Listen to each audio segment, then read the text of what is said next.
Governor, how does 6 years as the mayor of a small town and less than 2 years as governor of a sparsely populated state give you sufficient experience to perhaps be president? Remember again what John McCain was looking for in a running mate. Someone who has a track record of reform, someone who doesn't just talk the talk, but has proven that she can walk the walk with reform. And knowing that that is the way I'm wired, that is my commitment also, I think he made the right decision there in his partner. But this is not just reforming a government. This is also running a government on the huge international stage in a very dangerous world. When I asked John McCain about your national security credentials, he cited the fact that you have command of the Alaskan National Guard and that Alaska is close to Russia. Are those sufficient credentials? But it is about reform of government, and it's about putting government back on the side of the people. And that has much to do with foreign policy and national security issues. Did you ever travel outside the country prior to your trip to Kuwait and Germany last year? Canada, Mexico.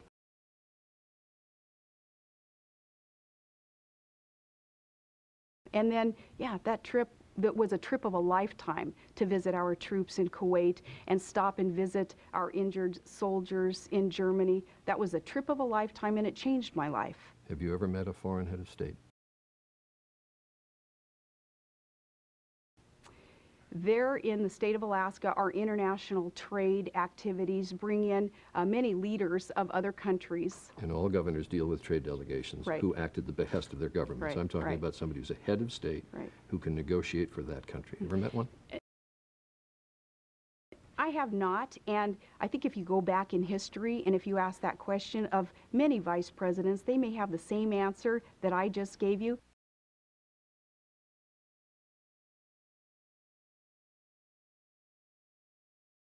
Let me ask you about some specific national security situations. Sure. Let's start, because we are near Russia, let's start with Russia and Georgia.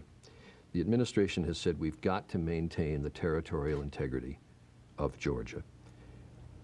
Do you believe the United States should try to restore Georgian sovereignty over South Ossetia and Abkhazia?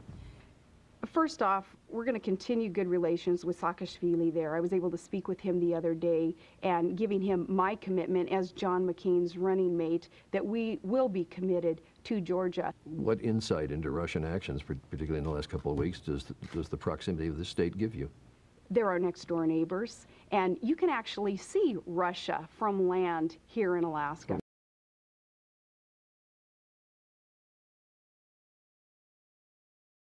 From an island in Alaska. What insight does that give you into what they're doing in Georgia? Well, I'm giving you that perspective of how small our world is and how important it is that we work with our allies to keep good relations with all of these countries.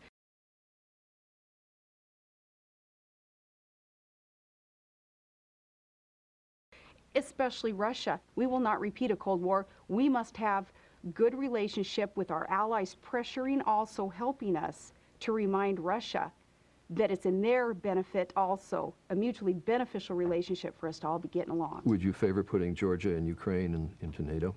Ukraine, definitely, yes. Yes, and Georgia. Because Putin has said he would not tolerate NATO incursion into the Caucasus. Well, you know, the Rose Revolution, the Orange Revolution, those actions have showed us that those democratic nations, I believe, deserve to be in NATO. Putin thinks otherwise. Obviously, he thinks otherwise. And under the NATO treaty, wouldn't we then have to go to war if Russia went into Georgia? Perhaps so. I mean, that is the agreement when you are a NATO ally, is if another country is attacked, you're going to be expected to be called upon and help. Let me turn to Iraq. You said in 2007, you were asked about the surge, and you said, I've been so focused on state government, I haven't really focused much on the war in Iraq. Really? Somebody who wants to be vice president hasn't focused on Iraq? Of course I've been focused on the war. Of course I've been.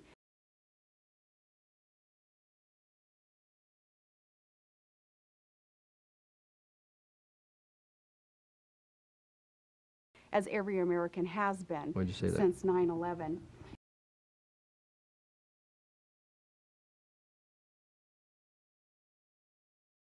And And what we're doing in Iraq today, I believe, is the right thing, as we are standing shoulder to shoulder with the Iraqi people,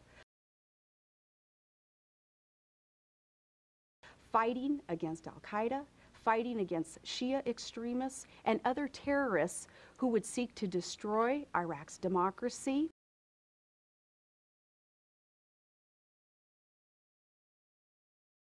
who would seek to destroy America and our allies. You said recently in your old church, our national leaders are sending U.S. soldiers on a task that is from God.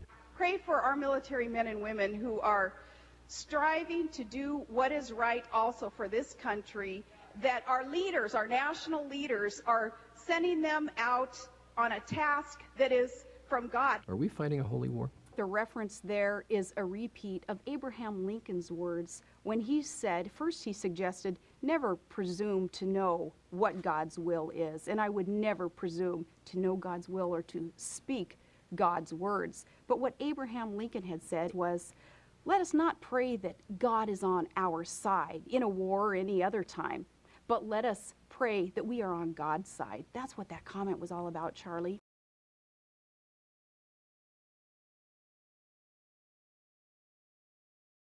And I do believe, though, that this war against extreme Islamic terrorists is the right thing. It's an unfortunate thing because war is hell.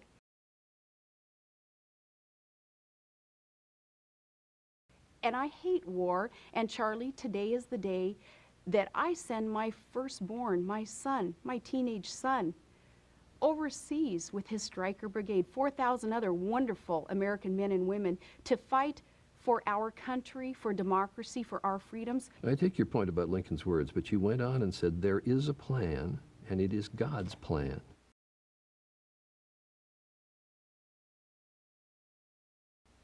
I believe that there is a plan for this world, and that plan for this world is for good. I believe that there is great hope and great potential for every country to be able to live and be protected with inalienable rights that I believe are God-given, Charlie.